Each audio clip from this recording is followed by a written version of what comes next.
assentado sobre um alto e sublime trono, e o seu séquito enchia o templo. Os serafins estavam acima dele, cada um tinha 6 asas, com 2 cobriam o rosto, e com 2 cobriam os pés, e com 2 voavam, e clamavam uns para os outros, dizendo: Santo, Santo, Santo é o Senhor dos exércitos. Toda a terra está cheia da sua glória. E os umbrais das portas se moveram, com a voz do que clamava, e a casa se encheu de fumaça. Então disse eu: ai de mim que vou perecendo, porque eu sou um homem de lábios impuros, e habito no meio de um povo impuro. E os meus olhos viram o Rei, o Senhor dos exércitos, trazendo na viva, que tirara do altar com uma tenaz, e com ela tocou a minha boca e disse: que isto tocou os seus lábios, a tua iniquidade foi tirada e purificado o teu pecado. Depois disso ouvi a voz do Senhor que dizia: a quem enviarei, e quem há de ir por nós? Então disse eu: eis-me aqui, envia-me a mim. Apenas a palavra. E sobre esta palavra, irmãos, eu quero compartilhar um pouquinho com os irmãos de tudo aquilo que o Senhor Jesus tem feito, como eu cheguei até aqui.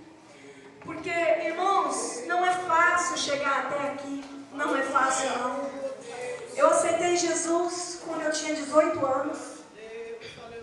Eu estava ali no mundo, noiva, amava um rapaz, né? E um belo dia eu fui no culto, minha família toda evangélica, e ali no culto, Deus falou fortemente comigo, que aquele dia era o dia oportuno na minha vida, que eu aceitasse a Ele. E eu falei assim: Senhor, mas como? Como que eu vou?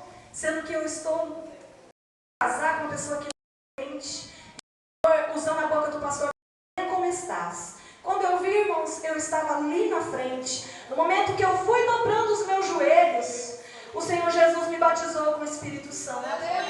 E falou para mim assim: você só vai voltar para trás se Ele me aceitar. Irmãos, eu tive que abrir mão de muita coisa. E ali eu disse para ele, o rapaz não queria entender de jeito nenhum, não entendia os mistérios de Deus. E ele falou assim para mim: você vai escolher ou a sua igreja ou você se casa comigo. E eu falei assim: eu vou escolher Jesus. Aí ele pegou e falou para mim assim: não, crente não dá para ficar com você. Crente, nós dois não vamos dar certo. Então, irmãos, é até um despertamento para os jovens na igreja. Eu medito nisso que aconteceu na minha vida. Você não saia da presença do Senhor para ir atrás de ninguém, não precisa. Na casa do Senhor tem o seu escolhido para você, viu, moça? Rapaz, na casa do Senhor tem um escolhido preparado. Porque Deus fez isso na minha vida. Eu não nasci, me criei dentro da igreja, mas o Senhor teve misericórdia da minha vida e Ele me deu um homem preparado, um varão amoroso, que cuida de mim, que me ajuda. É Ele que ajuda na obra do Senhor Jesus, né? Muitas coisas não consigo fazer, tudo Ele resolve para mim. A Rosângela até acha engraçado. Eu falei: mas é tudo preparado por Deus, Rosângela. Porque o casal tem que ser assim, ele tem que andar lado a lado com a esposa, e a esposa andar lado a lado com o esposo.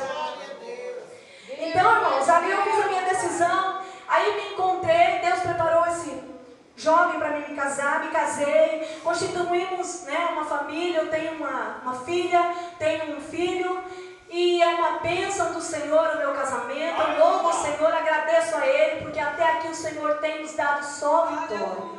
Aleluia.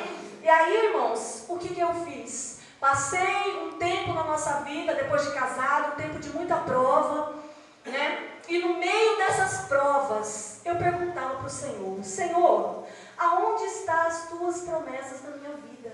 Porque quando eu te aceitei, no dia que eu te aceitei, o Senhor Jesus, Ele me fez uma promessa. Ele disse para mim que Ele tinha me escolhido desde o ventre da minha mãe para louvar o seu nome. E o Senhor também falou que eu iria gravar um CD. Senhor, aonde estão as tuas promessas? Eu orei, irmãos, assim assim por 12 anos. 12 anos. Eu achei engraçado que teve uma pregadora aqui que falou sobre isso, uma pessoa que orava todos os dias a mesma oração. E eu cobrava aquilo de Deus. Senhor, onde estão as tuas promessas? E o inimigo, no momento, estava passando por nós ficamos sem ter onde morar, sem ter a nossa... Hoje nós temos a nossa casa, mas naquele trabalhar de Deus, nós ficamos sem casa, né? E o inimigo aproveitou aquela oportunidade e falava no meu ouvido assim, tá vendo? Se você tiver você não estava passando por isso. E a outra voz falava, não, calma, quieta, dentro de mim. Não era o que estava no meu coração. Mas o inimigo, ele é assim, ele aproveita um momento que você está passando por uma dificuldade para poder trabalhar e agir para ver se você cai da graça. Então, irmãos, o Senhor Jesus, ele fez assim na minha vida. Daí, quando meu esposo, depois que eu conheci ele, me casei, aí eu comecei, falei, Senhor, onde estão as tuas promessas? E foi passando-se os anos, e era só prova, só prova.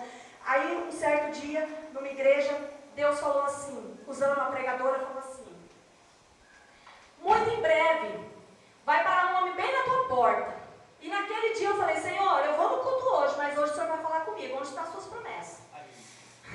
Aí eu falei assim, Senhor, eis-me aqui. E a pregadora falou assim, por esses dias vai parar um carro na tua porta e Deus vai te dar uma grande bênção, uma grande porta que Deus vai te abrir. Eu não sei o que é. Ela falava, mas ela não falava diretamente para mim. Só que eu sabia que era o Senhor que estava falando comigo, porque eu pedi prova a Deus naquele culto, né?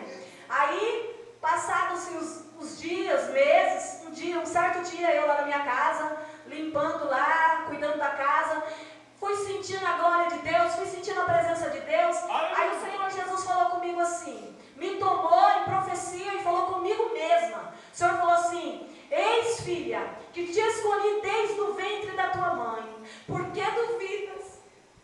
Eu tinha uma dúvida no meu coração, será que tudo isso é da minha cabeça? Porque a gente pensa, a gente é fraco, irmão, a gente é fraco. E o Senhor falou assim, eis que te escolhi desde o ventre da tua mãe, e por estes dias, filha, abrirei para ti uma grande porta, e tu passarás por ela, e tu andarás por lugares que tu nunca imaginou, e tu irás. A palavra de Deus, ela é fiel, irmão. Ela é fiel, ela se cumpre. Pode passar o tempo que passar, mas Ele é fiel para cumprir. Ele não fica devendo nada a ninguém, eu aprendi isso. Deus não fica devendo nada a ninguém. Se Ele falar para você que vai salvar o teu esposo, Ele vai salvar o teu esposo. Ele não quer que você saia da presença dEle, porque este tempo que você está passando é um tempo de aperfeiçoamento na presença de Deus. E Ele vai te exaltar, e Ele vai te colocar em lugares altos. Aleluia. Aí, irmãos, aquele homem parou na porta da minha casa, todo assim, sabe? Parecendo assim, com o cabelo todo rastafari. E eu tinha comentado com a esposa dele, só que eu não conhecia ele. Falei que eu queria gravar um CD e que se ela conhecia algum estúdio, pra mim tá vendo o preço, né? Depois que Deus falou comigo. Então, aí ela comentou com o esposo dela, e o esposo dela estava trabalhando num estúdio lá em Cuiabá, né? Esse estúdio, ele é um estúdio que grava os maiores cantores de música sertaneja lá da região, né? Aí ele pegou e falou assim, bateu palma, eu estava deitado no sofá, falou assim, oi, queria falar aqui que mora uma cantora. Eu falei, uai, que é isso? Aí eu cheguei, falei assim, oi, entra, moço. Aí ele falou assim, não, eu queria falar, é você que quer gravar um CD? Aí eu falei, pera aí um pouquinho que a gente vai conversar mais de perto. Aí cheguei perto dele, ele falou assim, olha, é o seguinte, o que eu posso fazer para você é o seguinte, a gente pode estar te patrocinando os instrumentos, né?